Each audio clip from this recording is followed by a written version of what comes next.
अस्सलामु अलैकुम वरहमतुल्लाहि वबरकातुहू। मश्क नंबर 1.4 हम हल करेंगे। दर्ज झील की कीमत मालूम कीजिए। आसान हिसाब है, मैं एक हिसाब उसमें हल करके आपको दिखा रहा हूँ। उसी तरह का एक दूसरा हिसाब मैं हल करके आपको यहाँ दिखा रहा हूँ। नफ़ी 40 तक़सीम 5 है। हमें मालूम है कि हम इसको मुकम्मल एदाद की तक़सीम की तरह ही तक़सीम करते हैं और मुनासिब अलामत उसके सामने लगा देते हैं। यानी बराबर होगा नफ़ी 40 तक़सीम 5, 5 आटे 40, एक अलामत नफ़ी होने की वजह से नफ़ी अलामत लगा देंगे। सवाल नंबर 2, ए, बी और सी की दर्ज झील कीमतों के लिए ए तक़सीम बी जमा सी बराबर नहीं है ए तक़सीम बी जमा ए तक़सीम सी। हमें ये साबित करना है। हम ए, बी और सी के लिए कीमतें डाल लेंगे।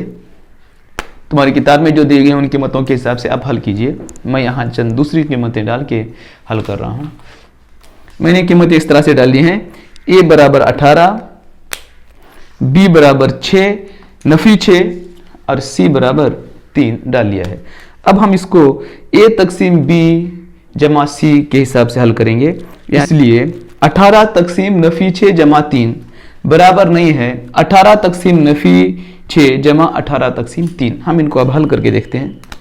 देखिए 18 तक़सीम कौस के अंदर का हमें पहले हल करना है, इसलिए नफ़ी 6 जमा 3 यानी नफ़ी 3 ये बराबर होगा 3 से 18 को तक़सीम करना है। 3 6 के 18 मुनासिब अलामत लगाना चाहिए। एक अलामत रहने की वजह से नफ़ी 6 इसका जवाब हो गया। दूसरा है 18 तक़सीम नफ़ी 6 जमा 18 तक़सीम 3 है। हम इसको हल करेंगे। 18 तक़सीम नफ़ी 6 का जवाब आएगा 6 तिया 18, 6 तिया 18 नफ़ी 3 जमा 18 को 3 से तक़सीम करना है, यानी 3 6 के 18 बराबर होगा नफ़ी 3 जमा 6 जमा 3 होगा। यानी ए तक़सीम बी जमा सी बराबर नहीं होता ए तक़सीम बी जमा ए तक़सीम सी। अस्सलामु अलैकुम वरहमतुल्लाहि वबरकातुहू।